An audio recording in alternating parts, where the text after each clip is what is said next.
I made you some hot chocolate. Try not to cough in it.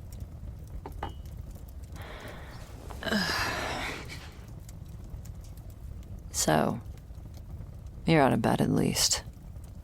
That's good. Still here, though. Why is that? Oh, I don't mind the company. You're okay. I'm just wondering. Pitt said she'd be here in 3 nights. It's been a week now, and she's not. But you are. Why?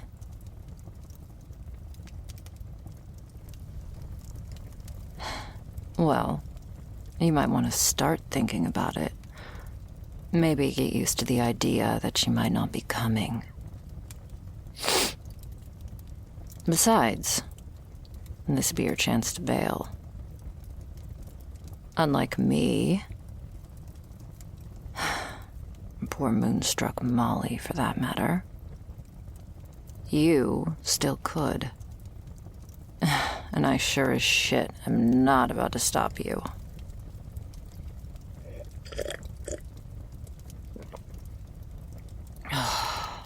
That's good. I'm getting good at this.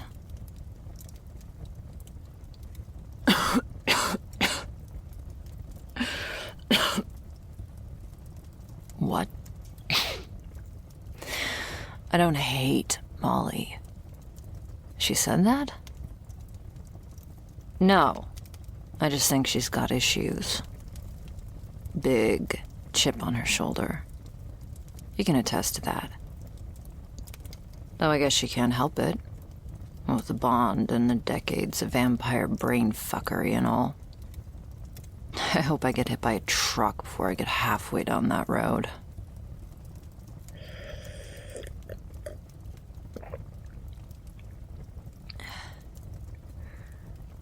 Huh? What do you mean she's not bound?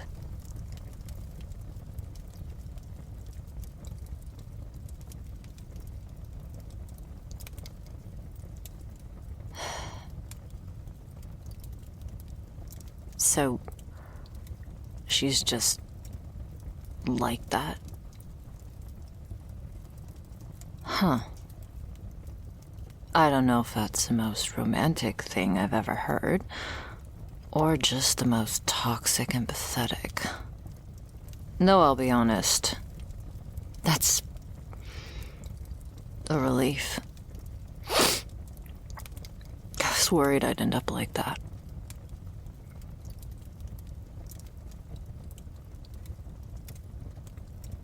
Well, it's... I'm still new to this. Relatively. Molly's been around for a while, so I assumed. The whole bonding process, it's complicated. You've known Pitt long enough to see what she can do.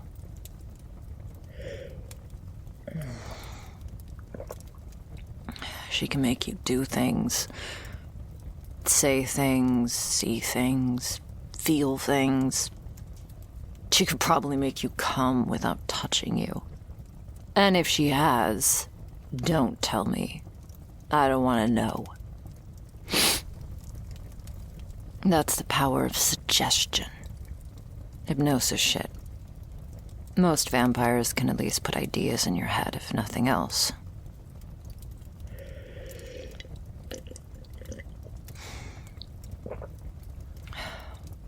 The thrall's bond is different.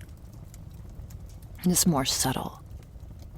The suggestions are passing compulsions that only last for as long as the vampire's there to mindfuck you. But bonds take time to build up. Then once it takes, it's for life.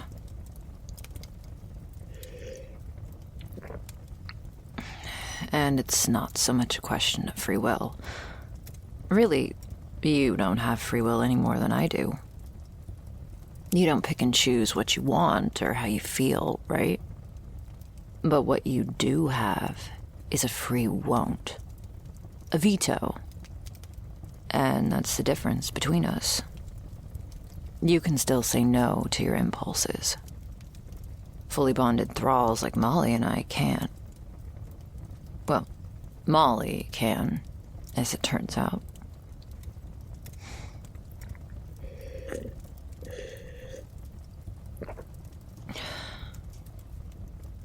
I imagine that's a mind fuck of its own.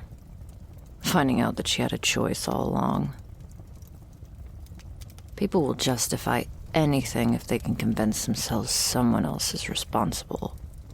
Or that it's for some nebulous greater good. Molly? I've seen her pull some pretty heinous shit for her precious mistress. She's probably doing some serious questioning right now. Rediscovering herself. I don't envy that. Wait. You're not staying for her, are you? Not to tell you your business, but I think she's lost cause. Bonded or no. Assuming she's even alive. I mean, she's fine. Probably. Yeah. Probably.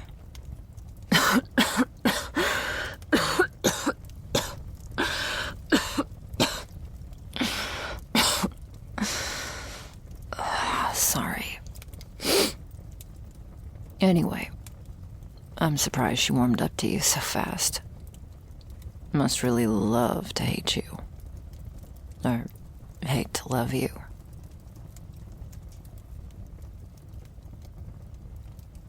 I get it. It's complicated. And she's easy to feel sorry for, even when she's acting batshit insane. I'd still be careful if I were you. Might get burned again.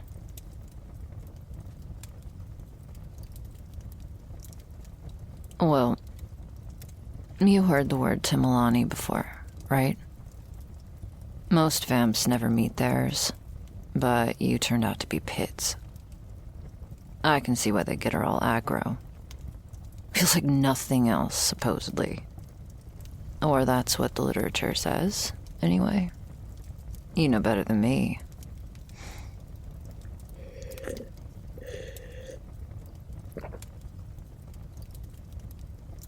Yeah? I'll take your word for it. But that's something you share with Pitt, and she doesn't.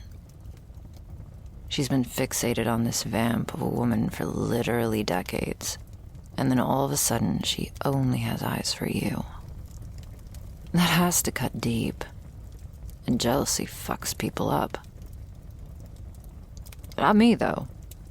You two can do your little tug-of-war, and I'll be over here doing my own thing. I'm just happy to know I don't have that to look forward to.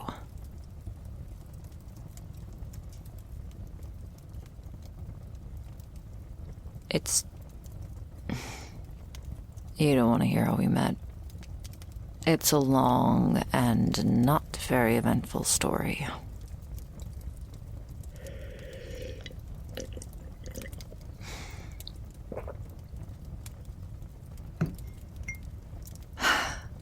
Fine. This store. The lore dump. My weird aunt used to run this place. The kind of weird that would have gotten her burned as a witch 300 years ago.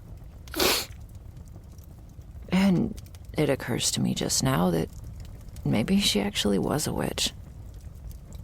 Maybe. I'll have to look into that. Anyway, I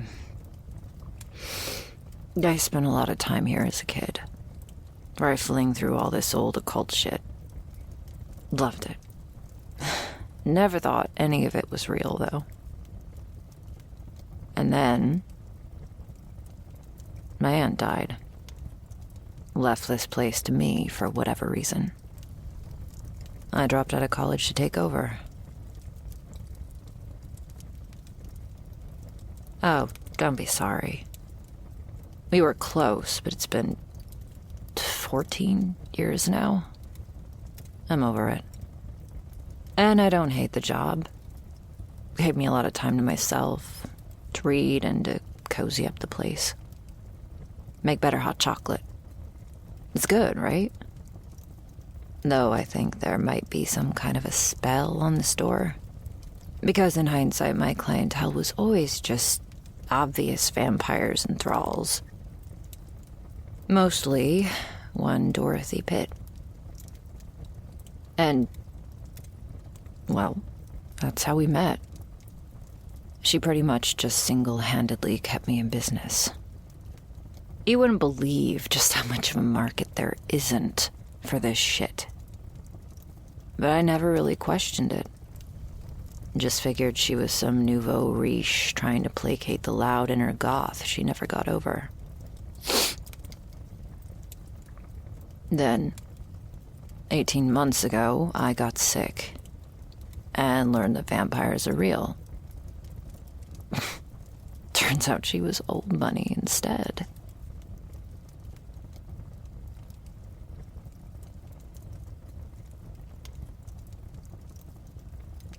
Oh no, the cough was always like this. The cough isn't new, but I got a thing in my brain. Cancer, same as my aunt. A meningioma. Malignant, terminal, all that. At least it was going to be relatively quick, so I wasn't too bothered. But then I made the mistake of telling Pitt about it. I thought maybe she'd want to buy the place. Instead, she decided to save me.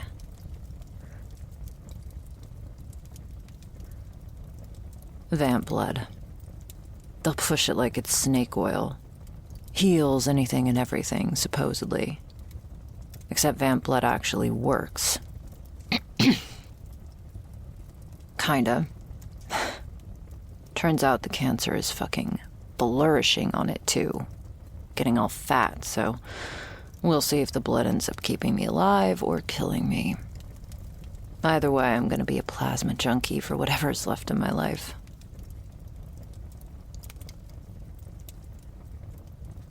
Do I not sound worried? Because I am. I didn't ask for this.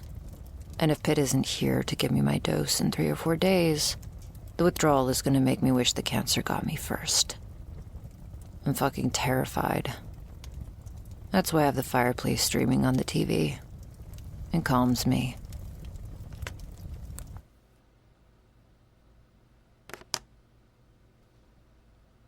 Who knows why vamps do what they do? Self-preservation and hedonism?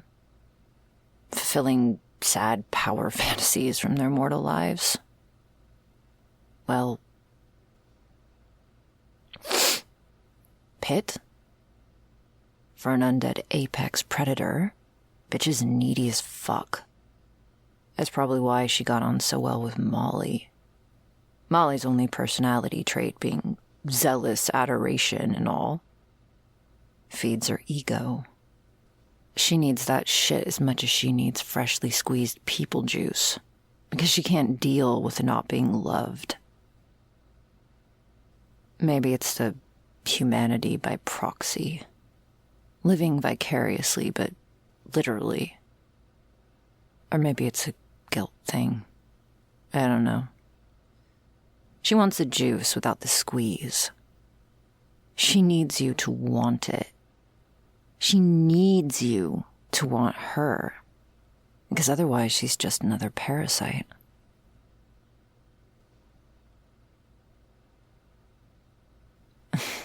Hey, this is what I do. I read, and I watch, and I observe. I could armchair psych you too. But I'm gonna spare you. For now. You are a mess, though. Almost as much as they are. No judgment.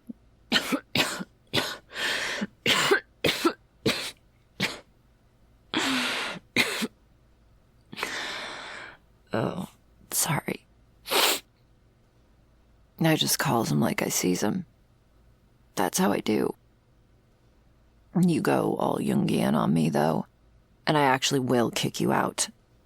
Host privilege. But really, getting horny for your kidnappers. Not healthy people behavior. You should look into that, Chief.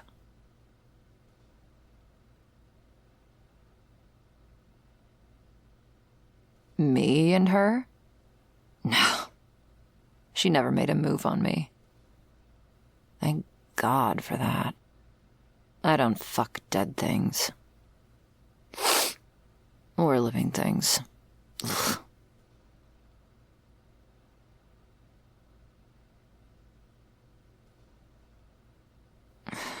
Okay, again, no judgment. But human bodies are like cheese. You ever think about cheese? Loaves of milk, all coagulated, all the bacteria, the mold. Tastes good in your mouth as long as you don't think about it too much. But I can't stop thinking about it too much. I hope I didn't just ruin something for you. Well, Edward won't judge you, even if you're a slut with Stockholm Syndrome. He's weirdly sex-positive like that, unlike me. Edward. A brain tumor. That's his name. Oh, yeah. He's a malignant dipshit, but he counsels me. He understands. He talks to me.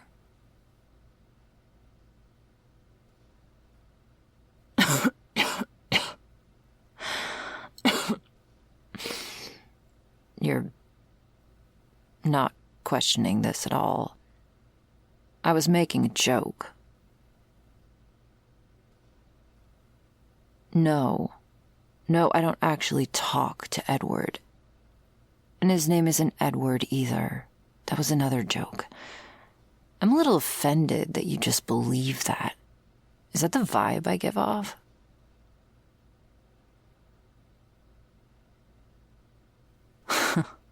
Fair enough. I guess you have seen stranger things recently. I'm not all adjusted yet either. None of us are, really. The fucking vamps themselves, least of all. All the lore in these books? Speculation, mostly. Maledites is what they call themselves. The bearers of the covetous curse. That's just about the only thing they can agree on. Which, I get it. It makes sense because of the whole blood thing. They need what you have, and it turns them into monsters. I just think it's ironic. Because envy, jealousy, very human emotions.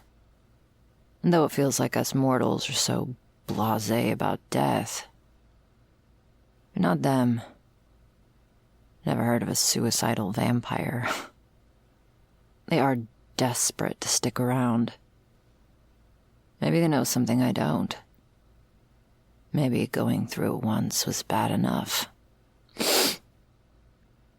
Whatever it is, they're scared. And they're paranoid.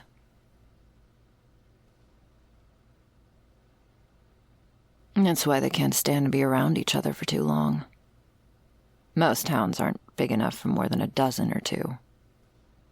They're pretty competent at policing each other, though. Even if it's just to cover their own asses. Whenever someone makes too much noise, leaves behind a trail of corpses, tries to sire a personal army for themselves, they get put down. Fast. But any attempt at actual organization usually gets fucked by power struggles. Trying to lead just puts a target on your back. Not that that stops them from trying anyway. And if this is all sounding like a functional anarchist society to you, I haven't stressed enough just how fucking dysfunctional these things are. It's just might makes right, and the whole racket runs on human blood. Pitt and her associates are the closest thing to a local authority we have, and that's only because no one's powerful enough to challenge it. Not until recently, at least.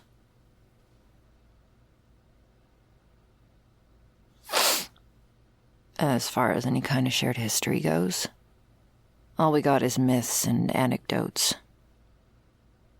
Anyone old enough to have been there is either dead or napping in a hole somewhere dreaming of their next meal.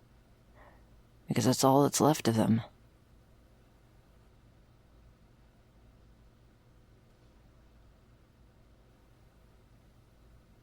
Origin stories?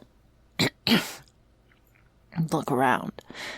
Pick a book and you'll probably find one you haven't seen before. They've got oodles of origin stories. Lilith is a popular pick for the first vampire. Adam's first wife, mother of demons. Wouldn't submit to her husband, so I guess that makes her evil. And then there's Cain, the first murderer, the fratricide. People love that one. God cursed him to...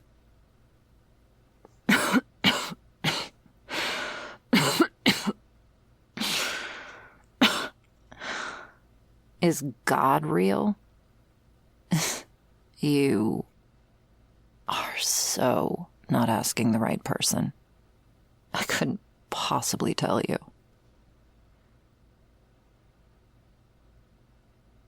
Well, it's like this. I've seen plenty of the hungry dead. Haven't seen God yet. But less than 2 years ago, I didn't believe vampires were real either, so... I have no idea. You'll have to figure that one out for yourself, Chief. Besides, these are just the Abrahamic tellings of how it happened. We've got writings that have thousands of years on anything in Judaism. I could tell you about Shukalatuda, cursed for raping the goddess Inanna. I could tell you about the Sumerian kings who supposedly ruled for hundreds of years. Obviously, whoever recorded these things was embellishing a little. Or they were ruled by ancient blood gods. We just don't know. Frustrating, huh?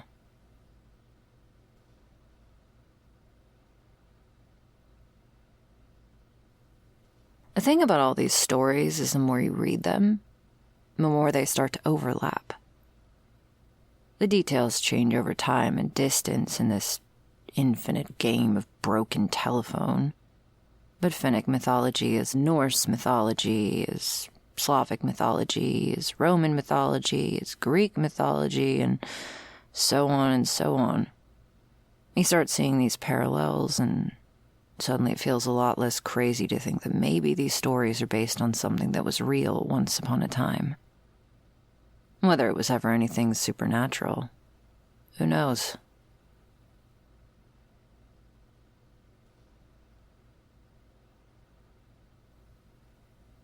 Yep. All these books, no answers. I used to think superstition was just caveman science from back when we had no way of knowing better. But having seen the things I've seen, this used to be shit nobody but the biggest undead nerds cared about. But now suddenly everybody's interested, what with the supposed end times happening. Now they're all desperate to figure it out.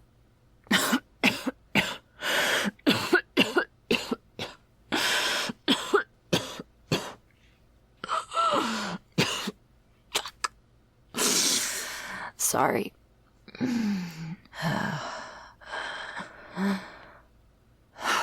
No. It's fine. It's always like this.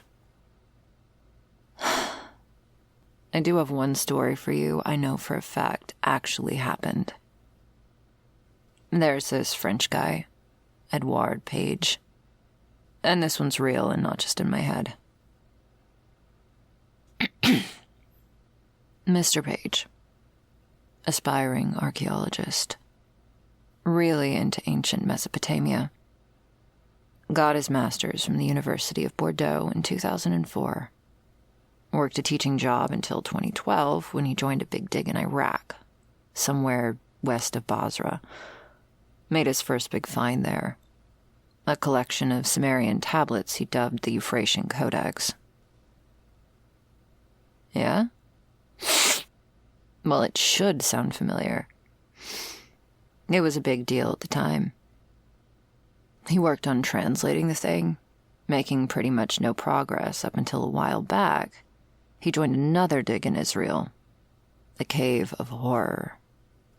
Yes, that is actually what they call it. They found the 1900-year-old skeletons of 40 Jewish men, women, and children inside, presumed to have been killed by Roman soldiers.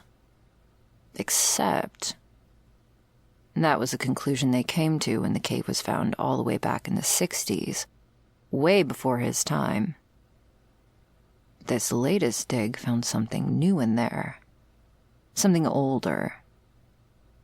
The 6,000-year-old mummified remains of a young girl. Can you see where this is going? Those people 1900 years ago met with something even more ancient than themselves.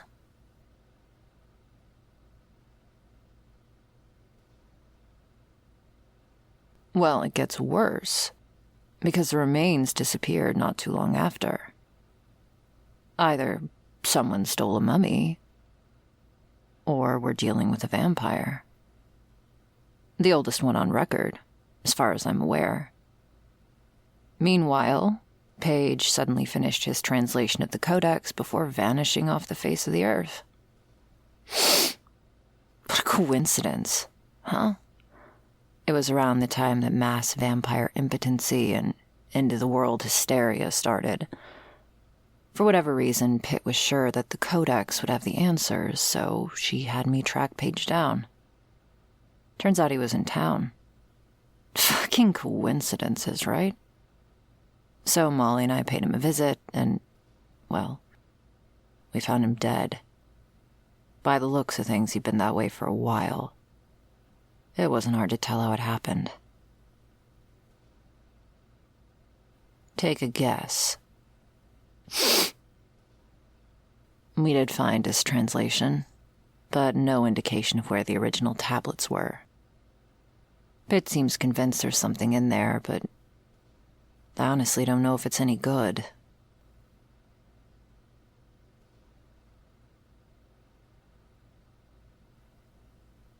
Well, the bit about crowning the last born definitely smacks of this vampire extinction event we're having, but for starters, it fucking rhymes. That tells you Page took major artistic license with the translation. It mentions a brother's keeper, an obvious reference to Cain, when the tablets predate the story of Cain and Abel by thousands of years. And ancient Sumerian has 2 grammatical genders, one for humans and gods and one for everything else. The translation refers to the first one as a he, but all that really tells us is that the first one wasn't, say, a pair of fucking sandals. It all just reads like bullshit to me. It'll blow my mind if there's actually a solution somewhere in that loon's Huh.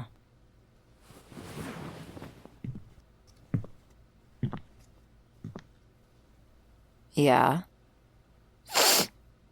I'm gonna warn you right now that if you're gonna be a creep, I've got cameras all over the— moonlight blooms the queen of the night. Hurry up. The dude across the street is looking at us weird. Surly? I'll get the door.